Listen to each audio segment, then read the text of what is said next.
Hello' everyone, আধ্যাত্মিকতা ৰেঙনি চেনেলটিলৈ মই আপোনালোক সকলোকে বহুত স্বাগতম জনাইছোঁ। আশা কৰোঁ আপোনালোক সকলোৱে ভালে আছে।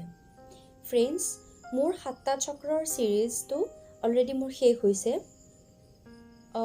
মই আজিৰ পৰা সেই 7টা চক্ৰক কেনেকৈ হিল কৰিব পাৰি বা এক্টিভেট কৰিব পাৰি বা ঠিক কৰিব পাৰি তাৰ এটা ছিৰিজ আৰম্ভ কৰিছোঁ। গতিকে প্ৰথমতে মই মূলাধাৰ চক্ৰ বা ৰুট চক্ৰৰ বিষয়ে ক'ম। ৰুট চক্ৰ ইমবেলেঞ্চ হৈ থাকিলে বা ডিছবেলেঞ্চ হৈ থাকিলে কেনেকুৱা ধৰণৰ চাইন্স বা চিমটম দেখা দিয়ে মই অলৰেডি ৰুট চক্ৰৰ ভিডিঅ'টোত কৈছোঁ। আপোনালোকে যদি চোৱা নাই সেই ভিডিঅ'টো চাব, তেতিয়াহ'লে গম পাব।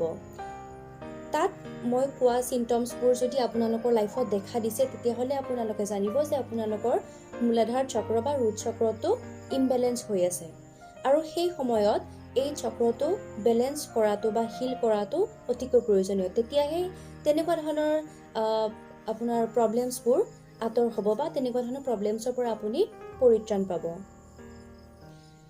গতিকে প্ৰথমতে মূলাধাৰ চক্ৰ হিল কৰিবলৈ হ'লে আপুনি এটুকুৰা ঠাইত ভালদৰে বহি ল'ব। টাইমটো এনেকুৱা ধৰণৰ ল'ব যাতে ব্ৰহ্ম মুহূৰ্ত হয় নতুবা গধূলি সময় হয়। ব্ৰহ্ম মুহূৰ্ত আৰু গধূলি সময়টো বেষ্ট টাইম হয়। তাৰোপৰি যদি কোনোবাই এই দুটা টাইমত নোৱাৰেও, কাৰোবাৰ ধৰক বিজি চিডিউল, তেতিয়াহ'লে দিনৰ যিকোনো সময়ত কৰিলে ভাল। কিন্তু মোৰ মতেৰে ব্ৰহ্ম মুহূৰ্তত বা গধূলি সময়ত কৰিলে বেছি ভাল হয়। মুঠৰ ওপৰত এনেকুৱা টাইম ল'ব যাতে কোনো ধৰণৰ ডিষ্টাৰ্ব নহয় আপোনাৰ। সেইখিনি সময়ত মোবাইলটো চাইলেণ্টত থ'ব, কোনো ধৰণৰ যাতে একোৱে আপোনাক ডিষ্টাৰ্ব কৰিব নোৱাৰে তেনেকুৱা ধৰণৰ টাইম এটা বাছি ল'ব। আপুনি এটুকুৰা ঠাইত ভালদৰে বহি ল'ব, মাটিত বহি ল'ব। মাটিত বহিলেও শালি মাটিত নবহিব, কঠ বা পাটি বা এখন কাপোৰ ভালদৰে পাৰি তাৰ ওপৰত বহিব। মাটিত বহিলে বেছি ভাল। কাৰোবাৰ যদি ফিজিকেল প্ৰব্লেম আছে, যেনেকুৱা কাৰোবাৰ কঁকালৰ বিষ থাকে, কিছুমানৰ আঁঠুৰ বিষ থাকে, তেনেকুৱা মানুহে চোফা বা চকীত বহিও কৰিব পাৰে। কিন্তু মাটিত কৰিলে বেছি ভাল হয়। মই অলৰেডি কৈছোঁৱেই যে মূলাধাৰ চক্ৰৰ বীজ মন্ত্ৰ হৈছে লম। আপোনালোকে মাটিত বহি সেই লম মন্ত্ৰটো 11 বাৰ চান্ট কৰিব লাগে। এই চান্টিঙৰ সময়ত মহিলা মানুহৰ পিৰিয়ডছৰ কোনো ৰেষ্ট্ৰিকশ্যন নাই, যিকোনো সময়ত কৰিব পাৰে। যদিহে তেওঁলোকৰ কোনো ধৰণৰ শাৰীৰিক প্ৰব্লেম নাথাকে তেতিয়াহ'লে কৰিব পাৰে। আৰু যদি ফিজিকেলি তেওঁলোক অলপমান উইক ফিল কৰে তেতিয়াহ'লে কৰিব নালাগে বাৰু। কিন্তু ইয়াতে কোনো ধৰণৰ ৰেষ্ট্ৰিকশ্যন নাই, কিয়নো ইয়াতে ভগৱানৰ লগত আমাৰ মান্যতা আছে যে আমাৰ পিৰিয়ডছৰ সময়ত ভগৱানৰ লগত কোনো ধৰণৰ আমি একো নকৰোঁ, ভগৱানৰ পূজা পাতল বা একো নকৰোঁ। গতিকে ইয়াতে যিহেতু ভগৱানৰ লগত কোনো ধৰণৰ একো এটা কানেকশ্যন নাই, গতিকে আপুনি পিৰিয়ডছৰ সময়তো কৰিব পাৰিব। মাটিত বহি আপোনালোকে ধ্যান মুদ্ৰাত বহিব। ধ্যান মুদ্ৰাটো সকলোৱে জানেয়ে। ধ্যানত বহিলে যিটো মুদ্ৰা ব্যৱহাৰ কৰা হয় সেই মুদ্ৰাটো ব্যৱহাৰ কৰি আপোনালোকে লম মন্ত্ৰটো 11 বাৰ উচ্চাৰণ কৰিব, 11 বাৰ চান্ট কৰিব।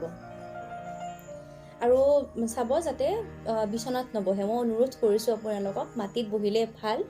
নোৱাৰিলে চকীত বা চোফাত বহিব, কিন্তু খোৱা বিচনাত কেতিয়াও নবহিব। এই মন্ত্ৰটো 11 বাৰ চান্ট কৰিব, 21 দিনলৈকে কৰিব। কণ্টিনিউৱাছলি 21 দিনলৈকে কৰিব। মই আপোনালোকক কেনেকৈ চান্ট কৰিব লাগে কৈ দিছোঁ। আৰু যদি চান্টিঙৰ ভিডিঅ' লাগে তেতিয়াহ'লে আপুনি মোক কমেণ্ট কৰি জনাব, মই নিশ্চয় আপোনালোকক জনাম। লম মন্ত্ৰটো আপোনালোকে এনেকৈ চান্ট কৰিব। লম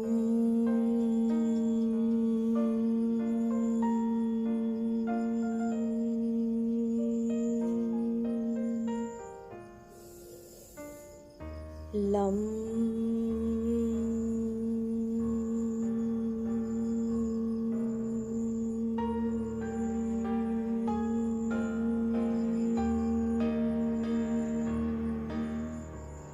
এনেদৰে মই 2 বাৰ দেখাই দিছোঁ। আপোনালোকে এইদৰে 11 টাইমছ চান্ট কৰিব 21 দিনলৈকে। এইটো হ'ল প্ৰথম উপায়। ছেকেণ্ড হ'ল, মই অলৰেডি আপোনালোকক কৈছোঁৱেই যে আমাৰ ৰুট চক্ৰ বা মূলাধাৰ চক্ৰৰ দেৱতা হৈছে বা দেইটি হৈছে আমাৰ গণেশ দেৱতা, গণেশ বাবা। গতিকে মূলাধাৰ চক্ৰ হিল কৰিবলৈ হ'লে বা এক্টিভেট কৰিবলৈ হ'লে বা ঠিক কৰিবলৈ হ'লে আমি গণেশ বাবাৰ বা গণেশ দেৱতাৰ মন্ত্ৰ ওম গং গণপতে নমঃ চাণ্ট কৰিব লাগে। ৰাতিপুৱা গা পা ধুই আহি আমি গোসাঁই ঘৰত সদায় চাকি বন্তি জ্বলাওঁ, পূজা অৰ্চনা কৰোঁ। গতিকে গণেশ দেৱতাৰ জন্মবাৰ হৈছে বুধবাৰ। প্ৰত্যেক বুধবাৰে যদি আমি গণেশ দেৱতাৰ পুৱা গধূলি পূজা কৰোঁ বা ওম গং গণপতে নমঃ এই মন্ত্ৰটো চাণ্ট কৰোঁ, তেতিয়াও আমাৰ মূলাধাৰ চক্ৰ হিল হয়।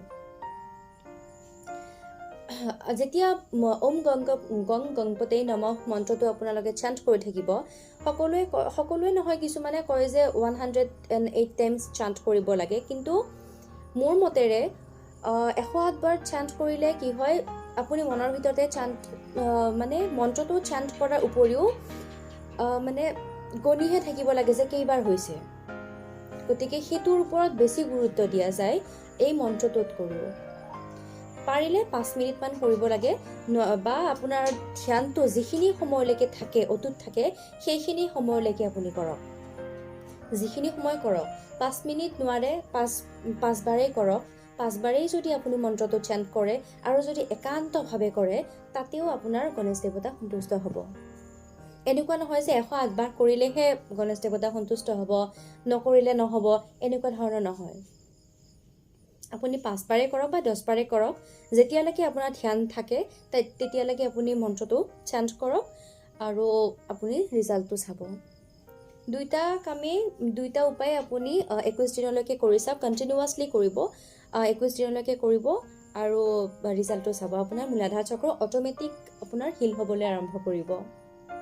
আৰু হিল হ'লে কি হয় সেইটো মই অলৰেডি ভিডিঅ'টোত কৈছোঁৱেই, আপোনালোকে চাই পেলাই এইটো জানিব পাৰিব। গতিকে এইখিনিয়ে আছিল মূলাধাৰ চক্ৰ হিল কেনেকৈ কৰিব লাগে তাৰ উপায়। এইখিনি আছিল ইনফৰমেশ্যন আজিৰ। মই নেক্সট ভিডিঅ'ত ইয়াৰ পিছৰ চক্ৰটো কেনেকৈ হিল কৰিব পাৰি সেই বিষয়ে ক'ম। আপোনালোকে চাই থাকিব। Thank you so' much. Take care of yourself. Bye by.